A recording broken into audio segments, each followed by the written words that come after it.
مولانا روم علیہ رحمہ فرماتے ہیں کہ پرانے زمانے کے ایک بادشاہ تھا کہ جس کے پاس دولت کا ایک سمندر تھا، خزانے کا ایک سمندر تھا۔ وہ بادشاہ ہونے کے ساتھ ساتھ دیندار بھی تھا، اللہ تبارک و تعالیٰ پر بھی وہ یقین رکھتا تھا، عبادات بھی کرتا تھا۔ تو ایک دن ایسا ہوا کہ وہ اپنے سپاہیوں کے ساتھ جنگل میں شکار کے لیے نکلا۔ جب وہ وہاں پر پہنچا شکار کے لیے تو اس کی نظر ایک خوبصورت لونڈی پر پڑی، ایک خوبصورت عورت پر پڑی جو کسی کی غلام تھی۔ تو جب اس نے اس عورت کو دیکھا تو اس بادشاہ کا دل اس عورت کا قیدی بن گیا۔ وہ بادشاہ جو وقت کا بادشاہ تھا اس عورت کا، اس ایک لونڈی کا غلام بن، اس ایک غلام عورت کا وہ خود غلام بن گیا۔ اور پر بہرحال وہ اس کی زلفوں کا قیدی بن گیا، وہ اس کی زلفوں کا اسیر بن گیا۔ اس کے پاس مال کافی مقدار میں تھا، تو اس نے آخرکار ایک بھاری رقم دے کر اس لونڈی کو خرید لیا۔ اس کے مالک کو اس نے پیسے دیے، بھاری رقم دی، اور اس عورت کو اس نے خرید۔ اللہ کو کچھ اور منظور تھا۔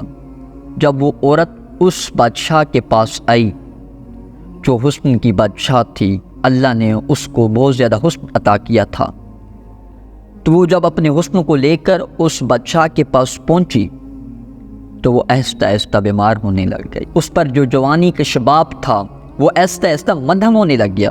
اس عورت کا حسن آہستہ آہستہ ختم ہونے لگ گیا، وہ بیمار پڑ گئی، کمزور ہونے لگی۔ تو اس نے کیا کیا کہ بڑے بڑے طبیبوں کو اس نے بلایا، جو اس کی سلطنت کے ماہر طبیب تھے، اس نے سب کو بلایا اور کہا کہ جتنی قیمت تم لوگے میں تم کو دے دوں گا، لیکن میری اس محبوبہ کو تم نے ٹھیک کرا دینا ہے۔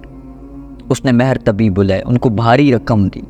اس نے یہاں تک یہ بھی اعلان کر دیا کہ جس طبیب نے میری اس محبوبہ کی صحت کو واپس لے آیا تو میں اس کو اپنی ساری سلطنت دے دوں گا، میں اس کو خزانوں کے ساتھ مالا مال کر دوں گا۔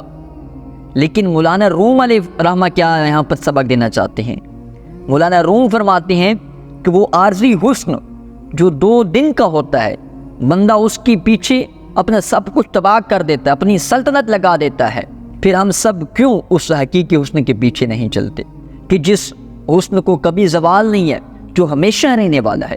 وہ بادشاہ، اس نے بھاری رقم دے کر اس لونڈی کا علاج شروع کرایا، لیکن اس کا حسن ختم ہوتا گیا۔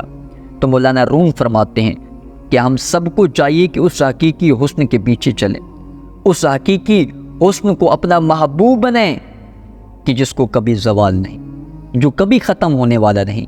یہ جو دنیا کا حسن ہے یہ ایک نہ ایک دن ختم ہو جائے گا۔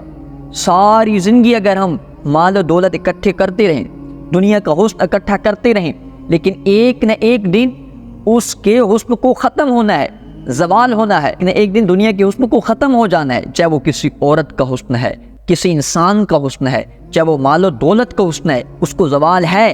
لیکن مولانا روم ہم کو یہ سبق دینا چاہتے ہیں کہ میرے بھائی، اگر تو حسن کو اپنا محبوب بنانا چاہتا ہے تو اللہ کی طرف لوٹ، اللہ کی عبادت کر، کیونکہ اللہ کا وہ حسن ہے جو سدا رہنے والا ہے، جس کو کبھی زوال نہیں ہے۔ دنیا کے حسن کو چھوڑ دے، چاہے وہ انسانوں کا حسن ہے، چاہے وہ مال و دولت کا حسن ہے، اس کو چھوڑ، حقیقی حسن اللہ کا بنا لے، اللہ کی عبادت شروع کر دے، اللہ کے ساتھ اپنا تعلق رکھ لے۔ الا بذکر اللہ وتطمئن القلوب، اللہ کا ذکر شروع کر دے، اللہ تبارک و تعالیٰ تیرے دل کو بھی مطمئن رکھے گا، تیری روح کو بھی مطمئن رکھے گا، تیری قبر کو بھی اللہ تبارک و تعالیٰ جگمگا دے گا، اور تیری قیامت کو بھی اللہ تبارک و تعالیٰ تیرے لیے روشن فرما دے گا۔